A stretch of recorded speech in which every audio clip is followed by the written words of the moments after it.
My mom looked at me and said, "Stop posting things like that. It's embarrassing." I frowned. I didn't post anything. My sister immediately grabbed her phone, opened my account, and showed everyone posts, stories, comments, all from me, except I never wrote them. They laughed. "You're being dramatic. You probably forgot." But something didn't feel wrong. It felt controlled.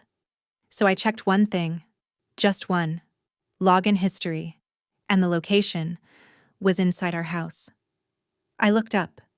My sister was already staring at me, and for the first time, she wasn't smiling. "My name is Olivia Harper.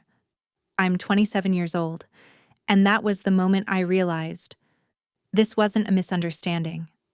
Before I show you what I found, subscribe and tell me where you're watching from. Because this story gets darker than you think." It started small, a comment under a post, something rude, out of character. A friend messaged me, "Are you okay?" I didn't understand. I opened my account, saw the comment, and immediately deleted it, because I assumed maybe I posted it half asleep. It didn't feel real, but it didn't feel impossible either. Then it happened again, and again. Different tone, different words, but always the same pattern. Emotional, reactive, aggressive things. I would never say publicly. People started noticing. DMs came in. "This isn't like you." And that's when I realized something wasn't right. My mom brought it up first. At dinner. Casual. "You need to be more careful online." I frowned. "I'm not posting anything." My sister laughed. "You literally posted this morning."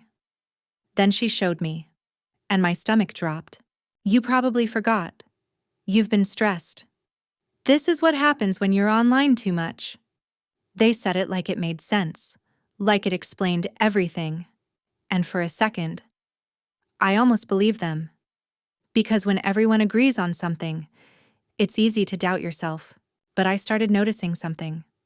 The posts always happened when I wasn't on my phone, late at night, or when I was out, or working. And the timing was too precise, too consistent. That's when it shifted. From confusion to suspicion. It didn't stop at posts. My sister started repeating things I said online. "You sounded really unstable." My mom nodded. People are starting to notice. That word, unstable, stuck with me. Because it didn't feel accidental. It felt like a narrative. I didn't confront anyone, didn't argue, didn't defend myself. Instead, I watched. Paid attention to reactions, timing, behavior, and something stood out. My sister always knew about the posts before I even saw them. That night, I sat on my bed, opened my account settings, scrolled down slowly, then clicked login activity. I wasn't expecting much, just confirmation, but what I saw made everything stop. Multiple logins, same time patterns, same unknown device, same location. Not another city, not another state. The exact same address. Our house. My hands went cold. Because now, this wasn't a glitch. I looked at the screen again. Carefully.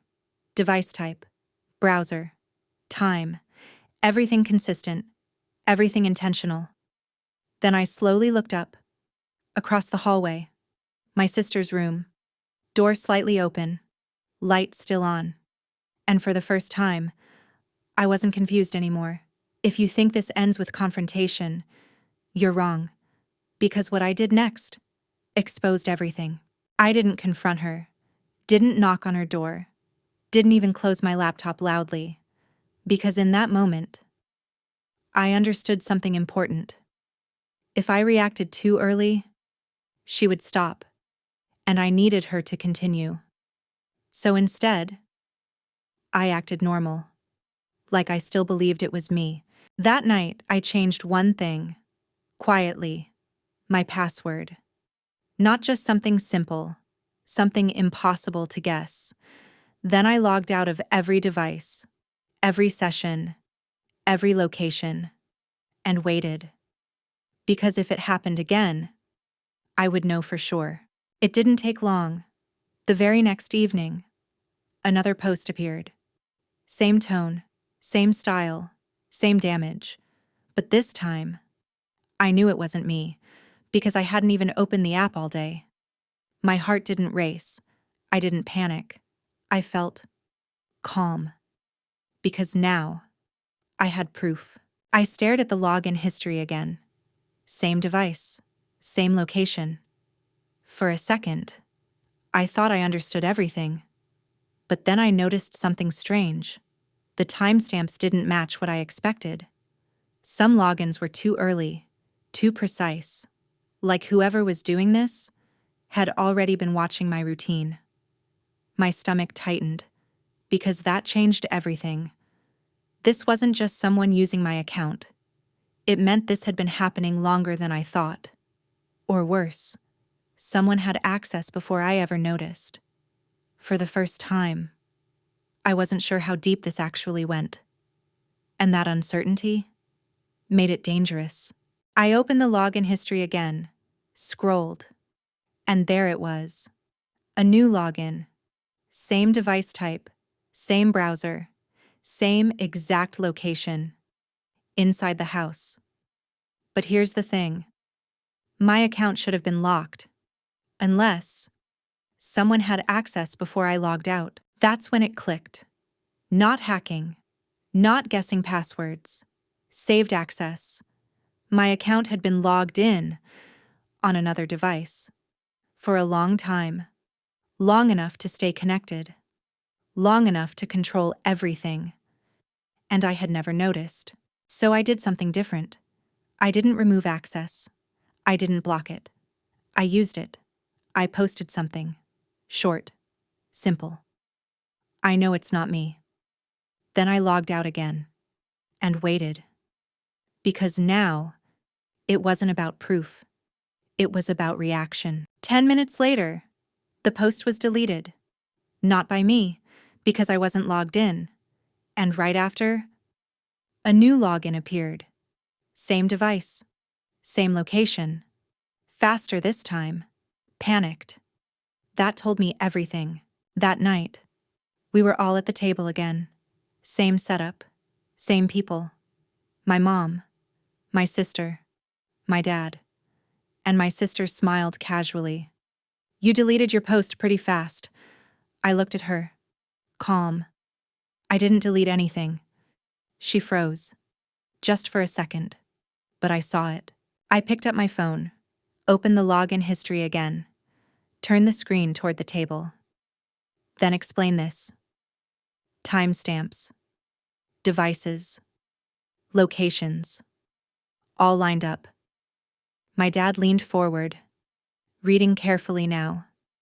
Not dismissing. Processing. My sister didn't speak, didn't laugh, didn't deflect. Because for the first time, she didn't have control of the narrative. I looked at her directly and said quietly, "The device is still active." Pause. Do you want to tell them? Or should I show them everything? And that's when everything changed. If you think this is where it ends, it's not. Because what she said next exposed everything. The room stayed silent, all eyes on her. My sister didn't look at me, didn't look at my dad. She just stared at the table.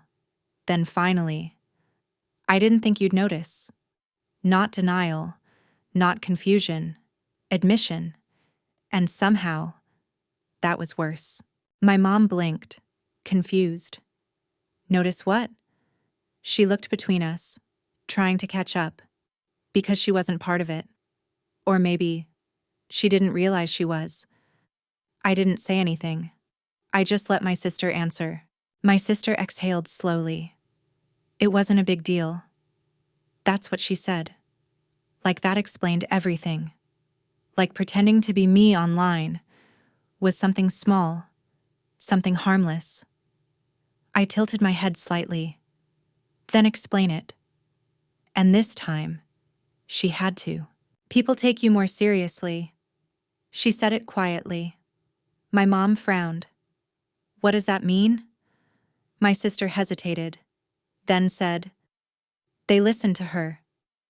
And suddenly, it wasn't about posts anymore. She looked up now, at me. You have the perfect image. Calm, responsible, trusted. I needed that. That word, needed, hit differently. Because it wasn't jealousy. It was usage. I kept my voice steady. So you used my account? She nodded slightly. Just to say things I couldn't. That made my dad sit up straighter. What things? She didn't answer immediately, because now, it was getting real. I looked at her directly. You made me look unstable. Silence. She didn't deny it, didn't argue. Because she knew. It was true. Those posts weren't random. They were strategic, emotional, reactive, unreliable. My dad's voice lowered. Why? And this time, she answered honestly. Because no one listens to me. Pause. But they listened to her. That was it. Not anger. Not revenge. Replacement. My mom slowly sat back. Her expression changed.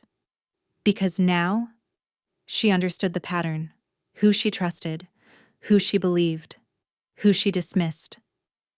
And for the first time, she looked at me differently. I picked up my phone again. Locked it. Set it down.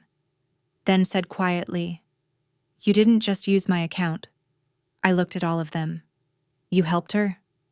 No one argued, because they had, by believing it, by repeating it, by never questioning it. And that silence said everything. If you think this confrontation fixed anything, it didn't. Because what I did next changed everything in this house. After I said it, you helped her. No one responded. Not my mom, not my dad, not even my sister. Because for the first time, there was nothing to twist. No misunderstanding, no confusion, just truth. Sitting in the middle of the table, and nobody reaching for it. My sister finally spoke, but softer now. Careful. I didn't mean for it to go that far. I looked at her. Calm. But it did. Silence. Because intention didn't matter anymore. Impact did. And she knew it. My mom leaned back slowly, thinking. That's why people started asking me about you. Her voice trailed off. Because now, she was replaying everything. The comments, the conversations, the concern, the embarrassment, and realizing it wasn't me. My dad looked at my sister, his voice lower than before. You let us believe that? She didn't answer, didn't deny it, because she didn't have to. Her silence confirmed everything, and for the first time, he wasn't on her side. I picked up my phone again, opened the account, then went into settings. Active sessions. Paused. Then tapped. Log out of all devices. And turn the screen toward them. It's done. No anger. No drama. Just control. Taken back. My sister's voice dropped. You didn't have to do that. I looked at her. You already did. That landed hard. Because now, she wasn't losing access. She was losing control. My mom spoke again. But differently now. People think she's unstable. She stopped mid-sentence. Looked at me. Because of those posts. I didn't respond. Because she finally said it herself. The damage. Out loud. I leaned back slightly. You repeated it. My dad didn't argue. My mom didn't deny it. Because they had. They had told people. I was overreacting, I was emotional, I was changing. When the truth was, they were watching a version of me that wasn't real. My sister wiped her hands together nervously. I didn't think it would turn into this. I nodded slightly. That's the problem. Because she never thought past the moment. Never thought about consequences. Only control. And now, it was gone. I stood up slowly, not rushed, not dramatic, just finished. Looked at all of them one last time. You didn't believe me when I said it wasn't me. Pause. But you believed it when it made me look worse. No one spoke, because that truth cut deeper than everything else. If you think this ends with apologies, you're wrong, because what I did next made sure this never happens again. After everything, I didn't raise my voice, didn't repeat myself, didn't demand an apology, because at that point, I didn't need one. They already knew what happened, what they allowed, what they believed. And for the first time, the silence wasn't against me. It was sitting with them. My mom stood up slightly, voice unsure. We can explain this to people. I looked at her. Calm. You can. Pause. I won't. Because I wasn't interested in fixing an image. I was done protecting it. My sister spoke again, barely above a whisper. I didn't think it would hurt you like this. I held her gaze. You knew exactly what you were doing. Silence. Because intention wasn't missing. It was calculated. And now, it was exposed. My dad finally looked at me, directly. For the first time that night. We should have checked. I nodded once. You should have. That was it. No lecture, no blame. Because accountability doesn't need volume. I picked up my phone, went through every setting, changed everything. Password, recovery email, backup access, security alerts, full lock. Then I said quietly, there's no access anymore. Not just online, in any way. I grabbed my bag, then added one more thing, and there won't be again. My mom's expression shifted, because she understood what that meant. This wasn't about social media, it was about distance. Permanent distance. I walked toward the door, slow, steady, and just like before. No one stopped me. Not because they didn't want to, but because now, they knew they couldn't. They had already crossed the line, and I wasn't stepping back over it. At the door, I paused, turned back once, looked at all of them. Not angry, not emotional, just clear. Because for the first time, I wasn't hoping they'd understand. They already did. Too late. As I stepped outside, one thought stayed with me. For years, I thought the problem was being misunderstood, but it wasn't. It was being ignored when it mattered, and believing people who never questioned what hurt me. That was the real mistake. I got into my car, closed the door, and just sat there for a second. Not shaking, not crying, just quiet. Because sometimes, the strongest response isn't proving anything. It's walking away with the truth and leaving them with it. They said I was overreacting, but the truth is, they only believed it. Because it was easier than questioning someone they trusted. If this story hit you, subscribe and comment where you're watching from. Because sometimes the loudest betrayals don't come from strangers, they come from the people who already have access.